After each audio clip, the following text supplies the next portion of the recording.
Welcome to Food News. I'm Juliet Litman. I'm Devon Jacoby. It is our listener food news extravaganza. Thank you to everyone who called us at 850-STEW-136, whether you called from hearing the number here or from going to my Instagram. We get it, Juliet. We get it. These people do too, because they called. I know. They called. They did. But we handed over the reins of the rundown to the people this week. As someone once said, got to give the people what they want, and that's to hear themselves. Yes, that is what the people want. And they went to your Instagram and saw the number 850-STEW-136, and they gave us calls. Let's get into them. The first one is from Nicole from Texas. Hi, Juliet and Jacoby. This is Nicole from Texas. I love the pod. Y'all are my comfort listen when I'm up in the middle of the night with a baby or toddler. Juliet, I know you're not a big fan of Thanksgiving food, so I was wondering if you had to rewrite the national Thanksgiving menu, what would you put on it? And I'm not talking about what's considered standard for just your family, but for like the whole nation. Thank you so much. Keep up all of the joy and fun y'all are putting out. Wow. So you're going to rewrite it for the entire nation. So open-ended. That's so hard. Yeah, that is very difficult. That is hard. I think what I would do, though, is I would make it more of like a Tex-Mex meal. I feel like people really like Tex-Mex food, and it actually has become national, even though, as previously discussed, it's better in one specific region of the country. But I feel like tamales and like smothered burritos are just like foods that everyone loves now. And I would make it a Tex-Mex theme. Okay. When you said it's open-ended, literally my brain said this to myself. I guess the only variable you can't change is that it's American food. Tex-Mex is Americans from Texas. Okay. No, it's not. Yes, it is. I understand what you're saying. So like maybe technically by law you are correct, but it feels to me that it should be seasonal and sort of national and American. Well, not all parts of the country have seasons. Fair. And I think that like you can find Tex-Mex food in every state. Fair. But this holiday is still sort of like has its roots in like, you know, settlers it's totally made harvesting. Up. It's totally made up. Wait, what? You're trying to tell me that there wasn't a group of Native Americans and a group of settlers coming together at one big table in love and peace and sharing these foods to prepare for the winter? Personal story for 30 seconds. Yeah, go. My home on Cape Cod is a 5-minute drive from a beach that is called First Encounter Beach. And there is a plaque there that I believe has been updated within the last few decades about the first encounter between Miles Standish's traveling party from the Mayflower and the Nauset Indians that were indigenous to the land. And it's like now says how on the plaque, like it was a bloody conflict between the two parties. Yeah. Oh, so maybe they didn't. Yeah. I will say also turkeys. Who likes turkey? I don't know. That's just because no one likes turkey. They were present. So we're starting from scratch. That's fair. You know what? You can do whatever you want. Yeah. And I will say one thing in support of your new Thanksgiving menu. Okay. Crowd pleaser. Yes. Like there's not a single person that's like, oh no, Tex-Mex don't like it. Like not a single person in the world that I've ever met. Something for everybody. Adult, old, young, also, no matter where you're from. Tex-Mex, I think, goes really well with football, which to me is core to Thanksgiving and like to the holidays. Like, especially now that there's football and Christmas, I'm just like, awesome. It's football time. You know, like you get the rivalry games, Thanksgiving weekend. It goes right into the extended bowl season, crunch time in the NFL. It's football season. So let's really embrace America's national religion, the NFL, and gear everything towards that. I'm for it. Okay, what's your menu? I wasn't asked. Oh, okay. Literally. Did you hear the question? Juliet, if you had to remix the menu. I felt really seen by Nicole. And I do really appreciate how much our listeners track our Mishigas. It's very sweet. Yes, you know I don't go to parties I'm not invited to, so also, I will not be answering this question. I heard Nicole's child in the background. I hope Nicole and her children are doing okay. Listen to us in the car, You're getting some sleep. Yeah. Are you sure you don't want to answer? I'm positive. Okay, Sean from Astoria. Let's go. Hi, Juliet and Jacoby. This is Sean from Astoria, Queens. First-time caller, long-time listener. Shout out to The Right Reasons. On the new number, I know it's been heated, but I definitely have some personal food news from the 850. It's the area code for Tallahassee. I had my first bacon cheeseburger on a donut, which was a bad idea there. And I also ordered $400 of Whataburger. for some boy state delegates. But my question for you guys is that I also have a 7-month-old in New York City right now. God. And I was curious how being parents has changed your own personal food experience. Like Jacoby, my family's got a Costco membership now. Last week, I drove all the way out to Masspeth to get to the closest drive-through Dunkin' so my kid could say napping in the back seat. But I want to know how kids have changed your own relationship with food. Thanks so much. I'll hang up and listen. This is a great call. I'm loving our listeners. Yeah. I had no idea that 850 was the Tallahassee number. Me neither. That changes everything. That's why it's so foreign to me. Yeah, I think we have to go to Tallahassee now. I've never been. We have to go to Tallahassee. That's where Florida State is, right? If you gave me the state of Florida and said, map the cities on top of this state, I would have a very bad job at that. I am terrible at geography. Me too. But I actually think I could do it because Florida is so confusing that I've actually looked at the map to understand. Like I could put Tampa and St. Pete. I could do Orlando. I could do Jacksonville. I could do Miami, like Boca, Palm Beach. I think I could do Tallahassee. Okay. I guess I could try to prove it sometime. So you and Sean are living parallel lives here with 7 months old, and me too, I guess, in New York City. And a phone number that's hard to 850. Yes. But so we'll start with you. How is the experience of? I've already answered a question. You go first. Okay, fair. For me, it's really the other kids because I don't drink formula or like mushed up peas or whatever. So it's really the reintroduction of foods that are bad to you into your life that you really enjoy. Having to avoid them. Yeah, it's like Cinnamon Toast Crunch is constantly in my house now. Cereal is just not a thing when you're like a single person. Yeah. But now it's just like all over my house at all times. Like we always have Oreos. You know what I mean? Delicious. Like when you're like 25, you're not just like buying Oreos at the store. I think when you're 25, you might be buying Oreos. When you're 29, you're not buying the Oreos. metabolism slows down. Yeah, that's fair. That's fair. But like also just like having a dessert around was not something I did before I had all the kids. And just like Kraft mac and cheese, like we tried last week. Like that's just those sort of like very simple, snacky comfort foods because we're making lunches. So there's constantly just like snacks for lunches around and yogurts and things like that. Right. I love it. That's great. Yeah. I would say I find feeding Micah very stressful, even though it's like still just for like practice and like working on skills. My pediatrician was like, at 7 months, he should be having 3 meals a day.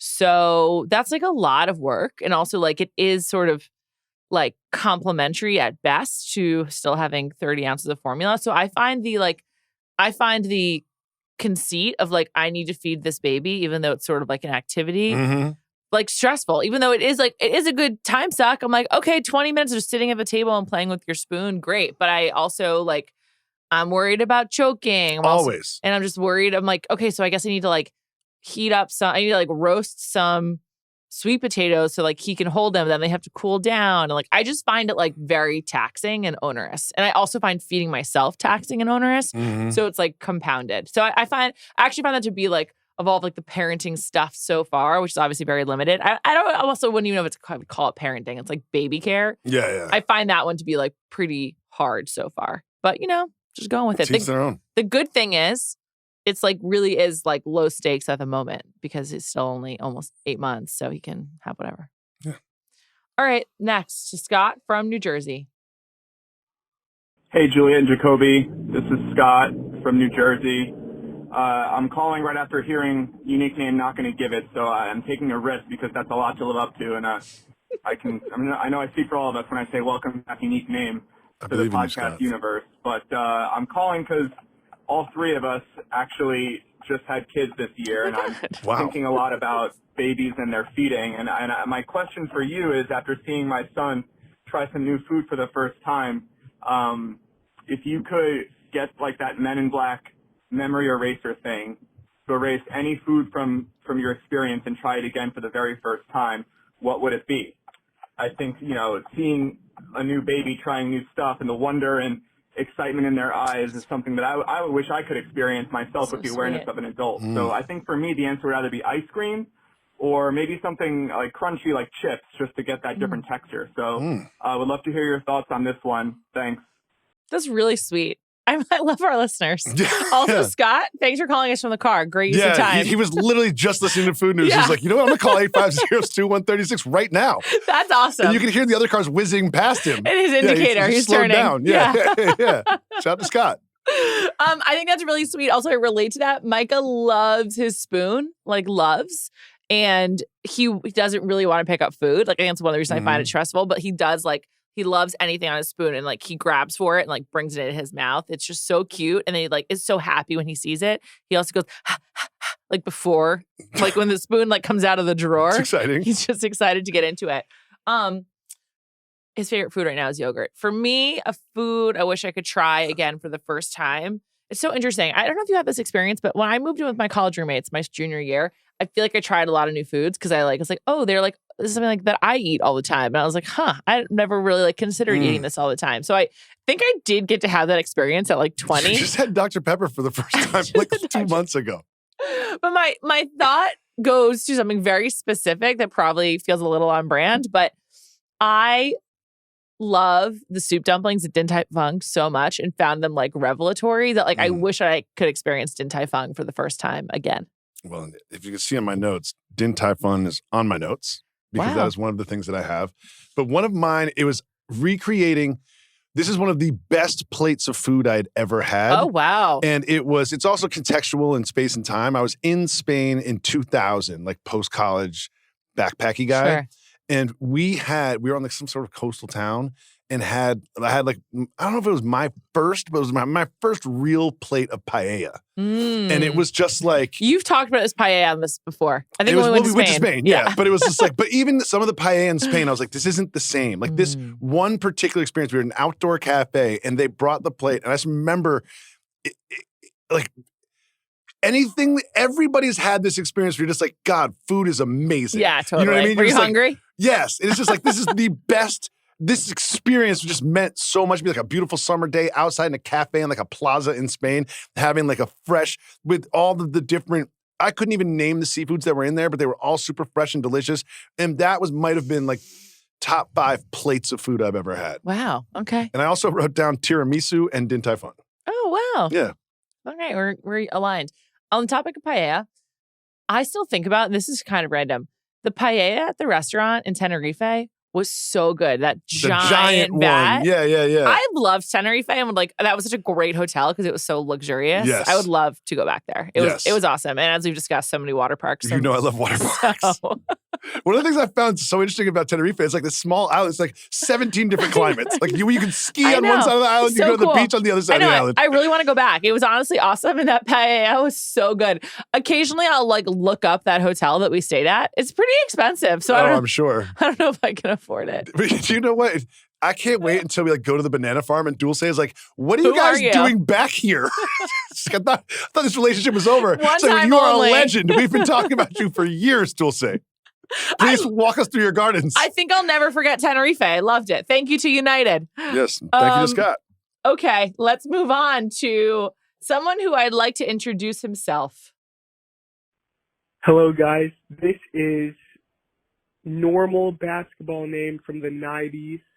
Not going to give it for anonymity around my family, but my family this year is saying all of the kids have to cook Thanksgiving food.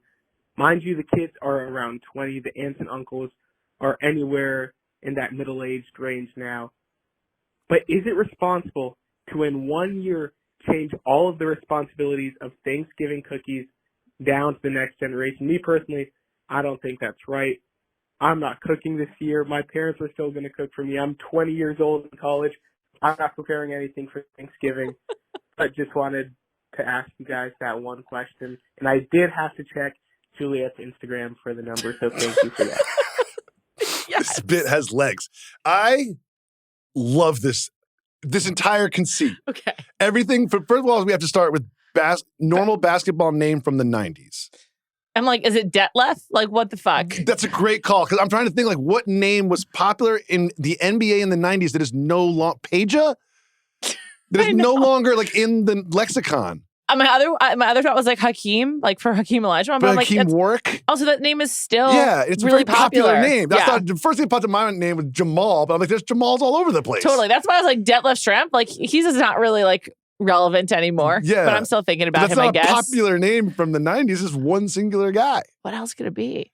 Well, but another thing is, then he says he has to not say his name for the anonymity from his family. That's why I'm like, it must be really like one of one, singular. Yes, but I absolutely love this family and this concept and all the older folks, middle-aged people being like, we've been cooking for you for 2 decades. Let's see what you got. Just 1 year. Let's just take the ball, take some shots, see what each you guys bring a dish. I liked it. It sounded like a very concerted decision. Like, there's a lot of people as he laid out. Yes. So like, it was like an entire generational conversation, like a separate email thread, let's assume, of like, you know, the parents' generation being like, we're done here. Let's challenge our kids to see what they got. So I like that there's like coordination. I love it. And if there's any concern amongst the people in this family that the food won't be good, guess what? You had a mediocre meal. Like, who cares? Or like ordering pizza. It's not going to ruin the whole experience. Totally. Like, you'll have a really good story. Worth it for the story. Yes, worth it for the memories. And I first, you know how oftentimes I will say that this couple's not going to last, or like that, you know, they can't parent the baby or whatever.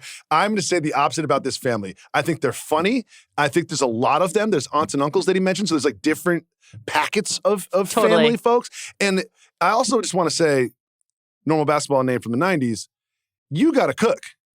You can't be like, the family has decided that all the 20-year-olds have to cook. And he's like, oh, but me, I'm not cooking. What if this is PJ Brown Jr.? Carmelo? No. Is his name Carmelo? That's a 2003 draft 2000s? class. Oh. I'm going with PJ Brown Jr. because PJ Brown's kind of like off the grid. And so if he's trying to like maintain anonymity, I can't speak today. Yeah, it's a tough one though. Then I'm like, maybe he doesn't want people to know about PJ Brown, his dad's. Kenyon Martin was just recently on a podcast and he was like, PJ Brown was not to be played with. I know. As a kid growing up in New York in the 90s, I'm aware. Yes. I love this. I love this entire concept. When he first said that this was going to be what was going to happen, did you think he was one of the children or one of the parents? Children, for sure. But for me, it was on the back of the other 2 calls of like parents. So I just in my mind. And then when he said like it was like, I could hear in his voice, he was a little upset about it. Then I thought maybe he was one of the kids. He's in college. Cook something. Make stuffing out of the box. Totally. You can do that. And it's good. Yeah, it is good. And it's a Thanksgiving dish. Or, you know what? Make like really easy candied yams. Like, that's easy too. That's easy and it's delicious. So good. Okay, let's move on. Next call. Oh, wait. Is it fair? Hello, Juliet. Hello, Jacoby. Keep giving the people what they want. I just want to say, I don't think the work party is all the way dead. I remember a couple pods back, I think we concluded that the work party is a trap to get you in trouble at work. However, I'm a teacher. I'm a young teacher, and I just went to a party that had lasagna and a bunch of sides, and it was like the best party I've been to. And they played games, and everybody got drunk and left at the exact same time. My question is, if you bring liquor to a party, are you supposed to leave it there? And also, are you allowed to bring or drink other people's liquors? I poured myself a glass of nice whiskey, and come to find out, once my boss left, I realized I had been drinking his whiskey because the bottle had also left once he left.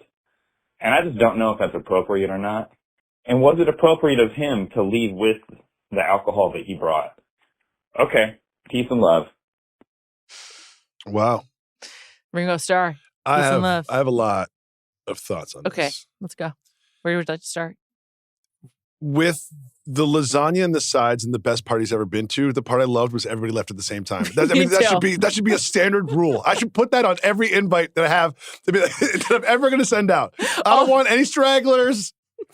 Do you remember our one colleague at Grantland? Whenever I would host a party, he'd be like, "I'm staying an hour after everyone else." I'd be like, "Why are you torturing me like this?" That is so. Do you remember him? No, I don't. Oh. We'll have to talk about that off mic. Yes. I can't wait. I loved that everyone left at the same time as well. I love it. It's also a great party. It does sound like a really fun time. Like, I feel like he described like all really optimal party conditions. They play games? Yeah, it sounds great. I support this. I support this guy. Tell us your name. We don't, or not. But this is, I think, first of all, if you bring a bottle of alcohol to a party, which is a common thing that people do. I think you're leaving it there. You absolutely have to leave it there. If you give it, if you ever have to like carry a bottle around the party for a while to give it to the host because you can't find them or whatever. And you want the credit for having brought it. You don't want to put it on the table. You want to be like, I brought this for you. And then they put it on the table. You're like, it's kind of like, I don't like tipping people if they can't see they me can't tip. see, Yeah. It's like I just want the tipping points. It's not a donation. Yeah. It's not tip. anonymous. I want you to see me put it in the jar. Yeah, Make eye exactly. contact. But I think you absolutely have to leave it there. And I think it's fully free game that once the bottle goes on the table, that it's for anybody. Yeah, it's for anybody. I guess even more so, I was going to say maybe there's some gray area, but no, like let's say you bring mulled wine that you've mulled yourself or like something like that. Even more so, that's for everyone. It's like it's like it becomes like a beverage potluck. I have a story about this one time. Okay. I bought a bottle of like Moe, right? Okay. You know, like a $55 bottle of champagne, right? And I brought it to a party and I was in the mood to drink champagne. But I give it to the host and they don't open the bottle. So then I'm in this spot where I'm like, well, I gave you a gift, but I kind of want to drink the champagne. And I spent a lot of time thinking about the proper thing to do. So you brought it thinking that they would open it and you'd be able to enjoy it. Yes. No, I'm not going to have the whole bottle. Let's have a glass. I feel like champagne frequently does not get opened. It's like, it's like, thank you for the gift. Yes. And then you hold it. How old were you when this happened? I think it's late 20s. Okay. So you weren't aware of champagne etiquette. I wasn't seasoned. No. No. Because now I don't think you'd be surprised. No, not at all. Yeah. But I think it is a good question. But the idea that his boss brought fancy whiskey, put it on the table for everybody, and then left with it? That's so weird. That is bad management. I wonder as if like a boss there's like worried about some kind of implication of like if you leave it or something like that. I don't think he's responsible. And also this is a teacher, right? Yeah. It's like so the principal. The principal. Who else is the boss? I don't know, some other kind of administrator. I don't know. Oh, it's rude, as someone who's a manager, I would like definitely be uncomfortable bringing alcohol to someone's home and like leaving it at like a party atmosphere. Yeah, well, yes, of your subordinates, yes. I think it's difficult. And he said the work party's not dead, and I'm glad they had a great time. I also feel like teachers of all people need to have fun. So I'm glad they're having fun where everyone feels safe. So that's good. Yes. Okay, let's move on to Rachel in Nashville. Hi, Juliet and Jacoby. This is Rachel from Nashville. Love the pod. Listen every Friday. I love to host and cook in my home. I love to have people over for dinner. Next week, we're hosting a big Thanksgiving since we are not traveling to see family. My question is about when you are hosting people with food allergies. I have a really good friend. Her name is Bridget, and she has celiac disease. She is very allergic to gluten, and it makes her very, very sick. Like any cross-contamination, she will be ill. I have cooked for her before without incident, but every time I cook for her, I say, Bridget, if this poisons you, please don't tell me. So I just want to hear your thoughts about if you are hosting people in your home who have food allergies, do you think that you are responsible or do you feel guilt and very heavy responsibility for if they get sick from your cooking? Not because of, like, hygiene, but, like, cross-contamination with an allergen. Love you guys, and I hope that I hear this message. Talk to you soon. Oh, and I got this number off of Juliet. I can't believe this bit has got so many legs. Thank you, everybody. Thank you. Okay, a couple things. You might be poisoning your friend, and you told her not to tell you. Yes. So you don't know if she's getting sick or not. When she said, every time I cook for her, I tell her, I thought it was like a warning. Like, I thought it was going to be FYI, like, I use wheat in my home. I had no idea. It was going to be like, don't tell me. If you go home and have a serious medical issue because of my cooking, just don't tell me about it. Let's continue to be friends. It's a crazy, crazy, crazy thing to say, Rachel, in Nashville, but I love it. I love it too. Here's what I would do. At first I was going to say, not my problem. Like, you know, I'll do my best, but like, just, you know, this has like wheat in it, so stay away from it.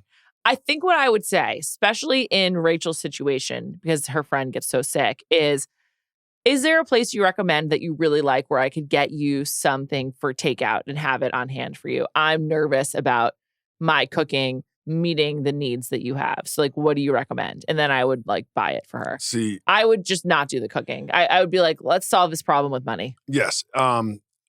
one thing about yours is you can't do that because then they will insist on getting it themselves. So you kind of have to proactively do it. I would just go to a place and get a gluten-free meal for them. But I think that's also a good outcome. Like, cool, back to where I started, not my problem. And also, Rachel's in a unique situation because she says she likes to host a lot. I think if Bridget comes over with a friend and it's the four of you and you're cooking, you can cook a gluten-free meal for everybody. But if you are hosting a Thanksgiving with lots of people, you kind of need to please the crowd. And I don't know Bridget personally, but I find that these people are pretty chill. They've had this thing for a long time, and they don't want everyone else to have a less pleasurable experience because of their allergy. So I think they would be totally fine with you having a to-go meal with, in a little case that you heated up and gave them. Right. Yeah. I think that seems like a good way to handle it, but I can't believe the sort of the crux of her call was, don't tell me if I poison you. It's like kind of amazing, Rachel. It's ignorance is bliss for Rachel. I'm happy for her. I would want to know.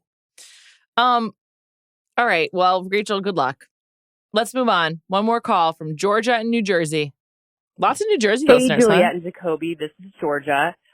First time, long time, since the right reasons. I live in New Jersey, but just got back from visiting Buffalo over the weekend. I was seeing friends, went to the game. And a big part of going back to Buffalo for me is the food.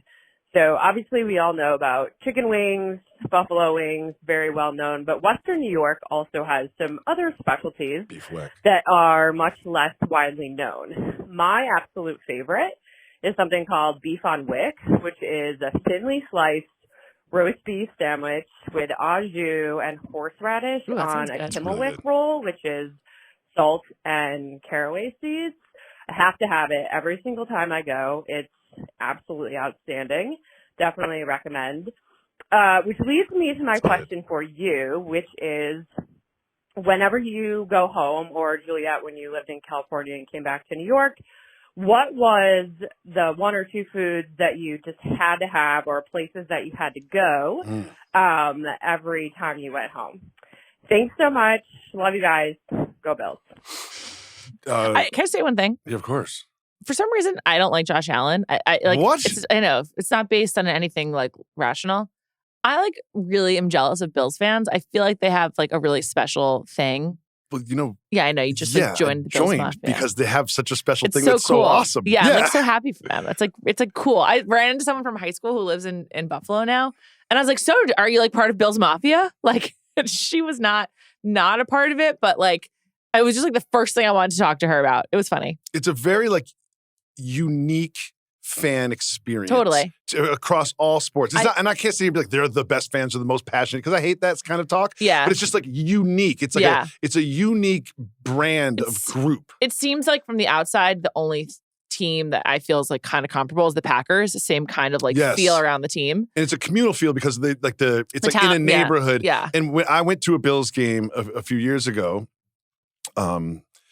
we were hosted by some of the members of Griselda. It was an amazing experience. I remember. And it was a 1:00 game, and we showed up to the tailgate at 10:30. We were 4 hours late. Oh my God. That's awesome. We were 4 hours late. And one of the first things... It's the most fun of college, too. Just kind of brings that feeling to it. Yeah, and this guy, you walk through the parking lot just aimlessly. You're headed towards the stadium generally, but this one man had a giant silver pot and was just ladling out this delicious soup in paper cups to passersby.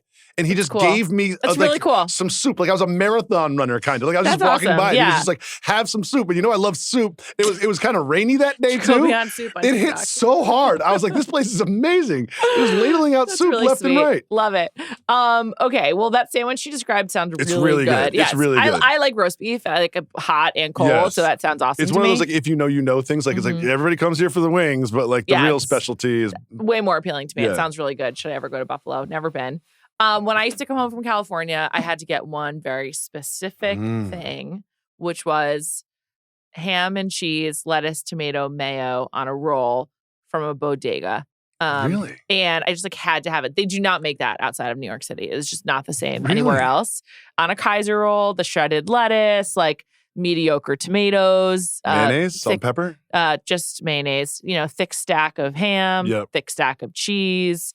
Let it sit in my bag for 20 minutes. Yep. Just so good. And that is the sandwich of my childhood. I used to go to this place called Samad's on Broadway between 112th and 111th right after school. on my first day of camp, I would always like stop at Samad's on the way to the camp bus. And like that would be my lunch on the bus to camp. Like that is my sandwich. And I haven't had it in so long. I don't even know where I would get it now because that kind of like food is so out of favor. What do you mean you don't know where you would get it? Every bodega has it. But like I wouldn't feel comfortable on having it anymore. Why not? I don't know, like just all the stories about cold cuts. Oh, like please. Please. I'm out on it. But I fucking loved that, like really for like 35 years until recently. I still kind of stopped eating it when I moved back, basically. But that was my go-to. That's a good one. I went to my hometown of Amherst, Massachusetts, where I grew up and went to high school and moved here after that.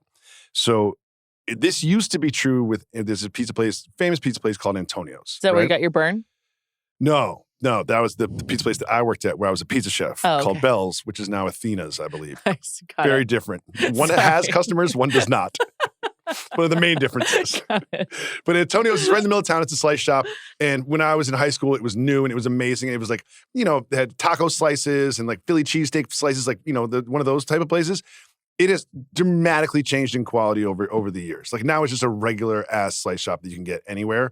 But there's one particular food item in my hometown of Amherst, Massachusetts. It is a wonderful sort of like country store called Atkins. Oh. And my friend Brian Crutch, who was a great running back on my football team when he was a senior and I was a sophomore, he works there. So I go see Brian, say hi, give him a hug, catch up on old times. And what the food item is, there's a special section. It's like a grocery store kind of. There's a section where you can kind of like dine and sit. And one of my favorite experiences is bringing my kids to watch them eat this food item that I loved so much as a kid. And it is an apple cider donut from Atkins. It is just like a regular donut that's just like, it's got sugar and apple cider donuts are perfect. It's got sugar and like the texture of it, it's tons of sugar and cinnamon on top. And you get apple cider too, and you dip it in the apple cider if you want to. Okay. And it is just a wonderful, wonderful food experience that like is not just personal to me, but like I feel like there's not a single person that would have a bite of that donut and say, this is mediocre. That sounds awesome. I love apple cider donuts. And they're hot. I'd like to try one. Hot and fresh. Sounds great. So good. Wow. Those were great questions and great calls. Thanks Where to can everyone. people find the number if they want to call? Thanks to everyone who got the number off my Instagram at Juliet Litman. The number, in case you don't want to go there or you're driving like some of our listeners, 850-STU-136. Okay. It is time for our taste test.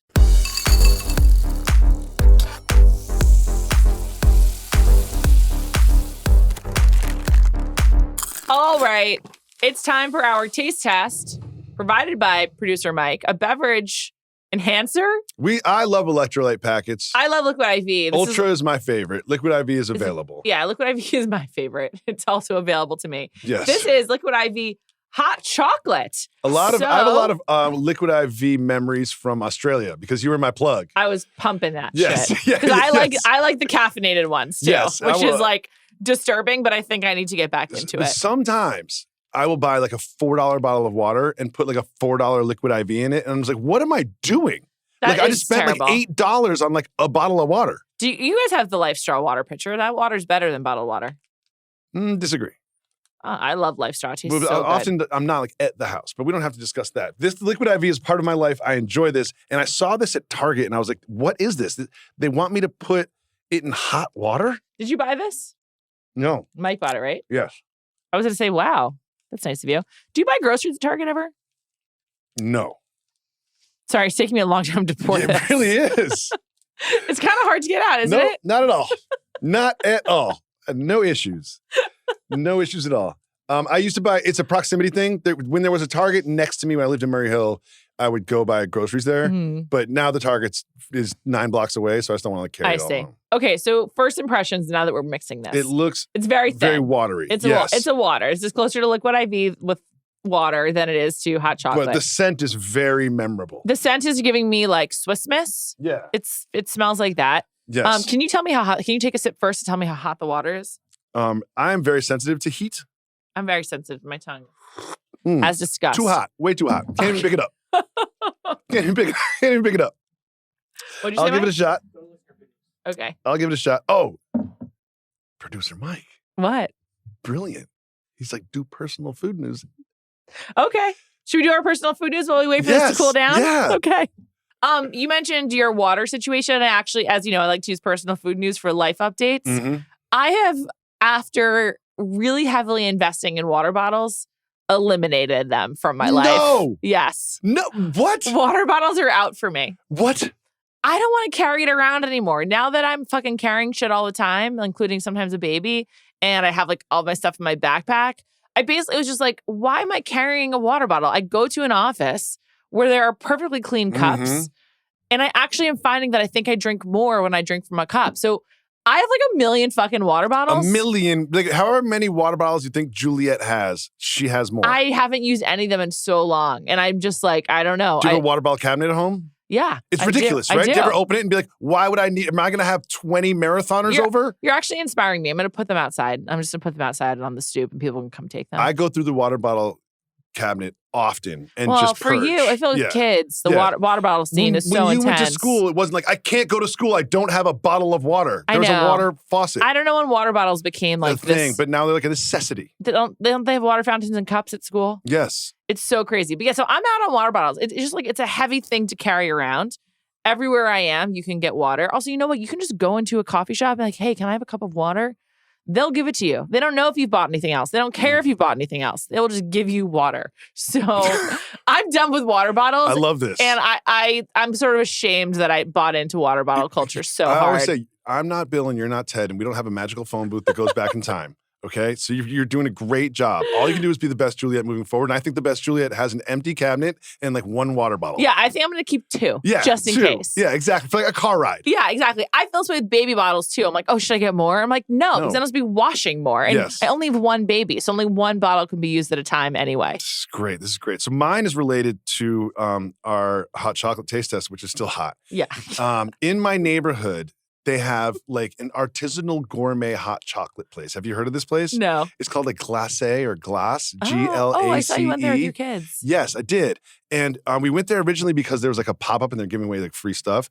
And I saw this product, and this hot chocolate is the most decadent hot chocolate you can ever imagine. It is better than Serendipity 3? Yes, that is a totally different experience. Okay. It is a hot chocolate mug. They have a lot of different ones. One, I think my son got like a brownie. It's like with brownie crumbles, whipped cream, and the marshmallow is a huge like a hose size ring, like the size of a hose, ring around the top of the mug, and it sticks to the mug. And then they take one of those little fire flamethrower blue flame gun things they use at like sushi places. Devices? Yeah. And they flambe the outside of it. And I'm looking at these things and I'm just like, no chance am I going to get one of these. Like, this is automatic tummy ache. And I'm telling my kids, I'm like, you guys are going to, like, your stomachs are going to hurt. They literally give it to you, like you have to sip some of the hot chocolate first before you start scooping, or else the hot chocolate will go everywhere. It's like a whole thing. Cool. We go outside, we eat these hot chocolates. No one finishes their hot chocolates. And then we're walking down the street 3 blocks later, Quincy pukes. I was like, bro, we knew this was going to happen. Look at what you're putting inside your body. I just have to tell you, I've never puked from sugar. Like when you say like that's a tummy ache, I'm like, I don't relate to that. Are you serious? So you would have one of these full hot chocolates and just be like, fine. I would regret it, but I wouldn't have an anatomical or physiological problem. Wow. Yeah, like that would be fine for me. Oh yeah, I got a tummy ache. Yeah, I know. You're always like, no, I can't do that. I'm like, what are you talking about? Yeah, I won't feel good. Yeah, like I think you think that's universal. It's not actually. Okay, maybe it's not universal, but it's probably like the majority of people. I'm not sure it is, honestly. I really don't know. Where can the people find the number if they want to chime in? 850-STEW-136. Let's taste these. I think we have to go to listener food news if we have any more. I can tell it's too hot for me. I can't do it. It's just watery hot chocolate. It's not so disgusting. No, it's but if I was making this hot chocolate at home, I would be like, oh, I need twice as much powder. I'm very tired right now, so I'm considering drinking the whole thing, hoping it would help me. Go for it. So it's good enough to drink. I don't think this is a product that is necessary. No, I prefer regular Liquid IV. Liquid IV is Yuzu right pineapple where it is my go-to. Right where it is. But like, I probably will drink all of this because it's here. So that's that. All right, everybody. I hope you have a great Thanksgiving weekend, enjoying football and family and food news. Thank you so much for listening. Thank you to producer Mike Wargon. And everybody that called. Yeah, we love you. Like, really great calls. I calls. honestly found them like pretty touching. Thank you so much for listening. I not to be too cheesy or on the nose, but like I'm very thankful for everyone who actually listens to this podcast. That was nice. Yeah, thankful for you too. Thankful for you too, Juliet. Have a great weekend, everybody.